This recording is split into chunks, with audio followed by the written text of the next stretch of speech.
चंद्रयान-3 का विक्रम लैंडर जब से चांद की सतह पर लैंडिंग किया है, तब से लेकर अब तक चांद की दुनिया के भयानक खुलासे कर रहा है। लैंडिंग के बाद चंद्रयान-3 ने भेजी चांद की पहली वीडियो और तस्वीर। दिखा चांद के दक्षिणी ध्रुव का ऐसा खौफनाक मंजर। अगले 14 दिनों तक चांद पर घूमते हुए चंद्रयान करने वाला है बड़ा कमाल। इसरो का यह मेगा प्लान देखकर दुनिया भर की स्पेस एजेंसीज हैरान हो गई है। दोस्तों, चांद की कक्षा में पहुंचने से लेकर आज तक इसरो के चंद्रयान-3 ने हर रोज लगभग नई तस्वीरें और वीडियो भेजा है। और क्या आप जानते हैं कि रूस का लूना 25 जिस दिन क्रैश कर गया, उस दिन भी लूना के स्थित की दुर्लभ तस्वीरें साझा की थीं, जिसमें चंद्रमा का वह फॉर दिख रहा था जिससे धरती पर बैठकर किसी भी टेलीस्कोप से नहीं देखा जा सकता। लेकिन इस वक्त की सबसे बड़ी खबर यह है कि चंद्रयान-3 चंद्रमा की सतह पर सफलतापूर्वक लैंड कर चुका है, जिसके तुरंत बाद उसने अपने अंदर लगे एडवांस हाई क्वालिटी कैमरा की मदद से चांद के दक्षिणी ध्रुव की पहली झलक कैप्चर कर ली है। और अगले 14 दिनों तक वह बड़े कमाल करने वाला है, जिसका खुलासा आज हम इस वीडियो में करेंगे। साथ ही आपको दिखाएंगे इस मिशन से जुड़ा वह पहलू जिसे देखकर इसरो के लिए आपकी इज्जत 10 गुना बढ़ जाएगी। तो देखिए इस वीडियो को अंत तक। दोस्तों, 14 जुलाई को पृथ्वी से चांद के लिए रवाना हुआ चंद्रयान-3 ने इतिहास रच दिया है, जब उसने 23 अगस्त की शाम चांद के साउथ पोल पर लैंडिंग किया, जहां आज तक दुनिया का कोई देश नहीं पहुंच पाया। चंद्रमा आज भी अपने अंदर अनेक ऐसे रहस्य समेटे हुए हैं, इसलिए दुनिया भर के वैज्ञानिक इसमें काफी रुचि दिखाते हैं। इसी बीच इसरो की तरफ से बहुत ही बड़ी गुड न्यूज आ रही है कि चांद पर लैंडिंग के बाद चंद्रयान-3 के विक्रम लैंडर की कंडीशन बिल्कुल ठीक है और इसलिए चंद्रमा पर रिसर्च करने के लिए अपने प्रज्ञान रोवर को चांद की सतह पर खुला छोड़ दिया है। और ये रोबोट अगले 14 दिनों तक चांद के बहुत बड़े खुलासे करने वाला है। वहीं विक्रम लैंडर के एडवांस कैमराज ने चांद पर अपनी लैंडिंग साइट की सबसे ताज़ा तस्वीरें भेजी हैं। इन लेटेस्ट फोटोज में सूरज की रोशनी को रिफ्लेक्ट करके चमक रही चांद की खूबसूरत सतह को साफ साफ देख सकते हैं। साथ ही यह भी देख सकते हैं कि चांद की सतह कितनी ज्यादा ऊबड़ खाबड़ है, जिसका यह हाल लंबे समय तक उल्का पिंडों की बारिश की वजह से हुआ है।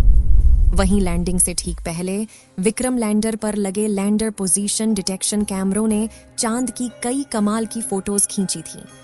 और इसरो द्वारा शेयर की गई इन तस्वीरों में आपको कुछ नाम लिखकर दिखाई दे रहे होंगे, क्योंकि चंद्रमा पर मौजूद बड़े बड़े इम्प्लांट फ्लैट है जो यहाँ से तो हमें केवल कद्दू की तरह दिखाई दे रहे हैं। लेकिन चौंकाने वाली बात यह है कि इन्हीं रहस्यमय गड्ढों के नीचे 1-2 किलोग्राम नहीं, बल्कि पूरे 10 करोड़ टन पानी मौजूद हो सकता है और कई बेशकीमती खनिजों का भंडार हो सकता है, जिसका रिसर्च करने के लिए विक्रम ने अपने प्रज्ञान रोवर को रवाना कर दिया है।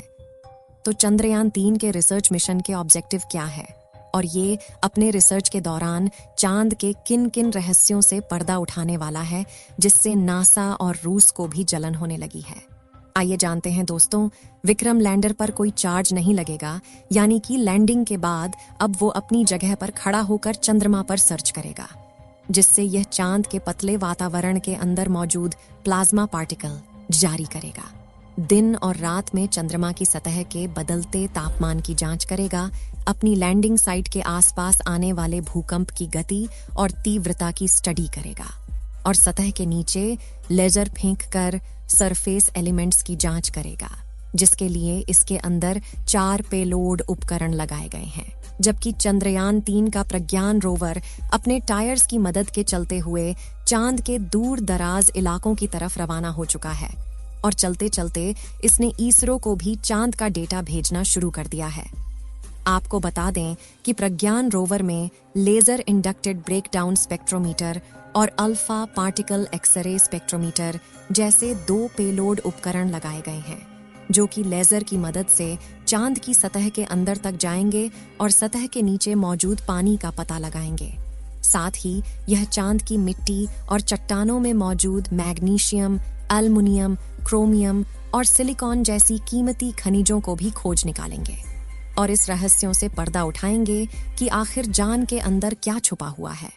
यानी अगर अपने इस मिशन में विक्रम लैंडर और प्रज्ञान रोवर ने चांद पर किसी कीमती खनिज या पानी का भंडार खोज लिया तो यह इतना बड़ा कामयाबी होगा कि भविष्य में जब भी चांद का नाम लिया जाएगा तो इसके साथ ही इसरो और भारत का नाम भी जोड़ा जाएगा।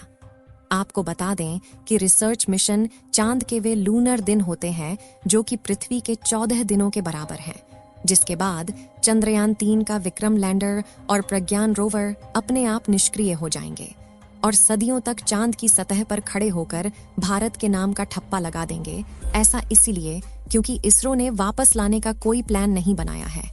वहीं इसे सिर्फ दिन के वक्त ही काम करने के लिए डिजाइन किया गया है, यानी 14 दिन के बाद जब विक्रम लैंडर की लैंडिंग साइट पर अगले 14 दिन के लिए रात होगी तब इसके सोलर पैनल चार्ज नहीं हो पाएंगे और धीरे धीरे इसके सभी उपकरण बंद हो जाएंगे। हालांकि यहाँ गौर करने वाली बात यह है कि इसरो के मिशन का सबसे महत्वपूर्ण लक्ष्य चांद की सतह पर सॉफ्ट लैंडिंग करना था। मगर ये सवाल आता है कि चांद पर लैंडिंग करना इतना मुश्किल क्यों है?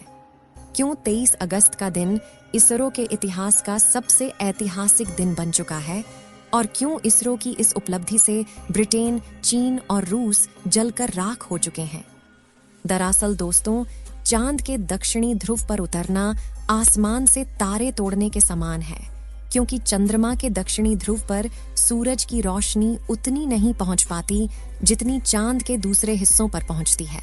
इसी वजह से चांद के दक्षिणी ध्रुव पर चारों तरफ घनघोर अंधेरा रहता है। वहीं पृथ्वी से चंद्रमा के इस क्षेत्र की दूरी ज्यादा होने की वजह से लैंडिंग के दौरान कमांड सेंटर का लैंडर से संपर्क टूटने का खतरा बना रहता है। साथ ही चांद पर ऐसा कोई मजबूत वायुमंडल भी नहीं है जो लैंडिंग के दौरान घर्षण पैदा करके लैंडर की रफ्तार को कम कर सके। इसी वजह से चंद्रमा के इस हिस्से में लैंडिंग करना काफी चुनौतीपूर्ण रहता है। ऐसे में किसी भी स्पेसक्राफ्ट को चांद पर लैंड करवाने का एक ही तरीका मुमकिन है, जिसे चंद्रयान 3 के विक्रम लैंडर ने ही अपनाया था। इस तरीके में लैंडर को चांद की सबसे छोटी ऑर्बिट में अपनी न्यूनतम ऊंचाई वाले बिंदु तक ले जाया जाता है, जो कि 20 से 30 किलोमीटर के बीच होता है, जिसके बाद लैंडर अपनी कक्षा छोड़कर चांद की सतह पर उतरने के लिए रवाना होता है और नीचे पहुंचने के दौरान अपने थ्रस्टर्स का इस्तेमाल करना शुरू कर देता है, जो विपरीत दिशा में फोर्स लगाकर इंजन ब्रेकिंग का सहारा लेते हुए स्पेसक्राफ्ट की रफ्तार कम करते हैं। रफ्तार को कम करने के बाद लैंडर के सामने जो अगली चुनौती आती है वह होती है चांद की धूल।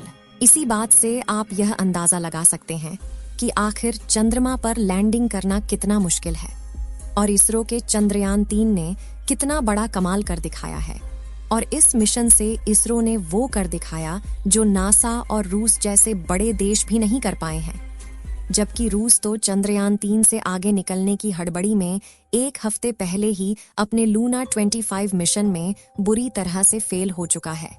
यानी भारत ने अमेरिका और रूस जैसे बड़े देशों को भी पछाड़ दिया है और पाकिस्तान तो अगले 100 सालों में भी स्पेस रिसर्च की फील्ड में भारत के आसपास तक नहीं पहुंच पाएगा। दोस्तों, आपको क्या लगता है, चंद्रयान 3 चांद पर पानी की तलाश कर पाएगा या नहीं? अपनी राय कमेंट में जरूर बताएं। इस वीडियो को एक लाइक जरूर करें और अपने मित्रों तक इस वीडियो को शेयर करें ताकि उन्हें भी जानकारी मिल सके। और भी नॉलेजेबल वीडियो के लिए अपने भरोसेमंद चैनल को सब्सक्राइब जरूर करें और बेल आइकन को ऑल पर सिलेक्ट करना बिल्कुल ना भूलें। मिलते हैं किसी और नॉलेजेबल वीडियो के साथ। वीडियो को अंत तक देखने के लिए धन्यवाद।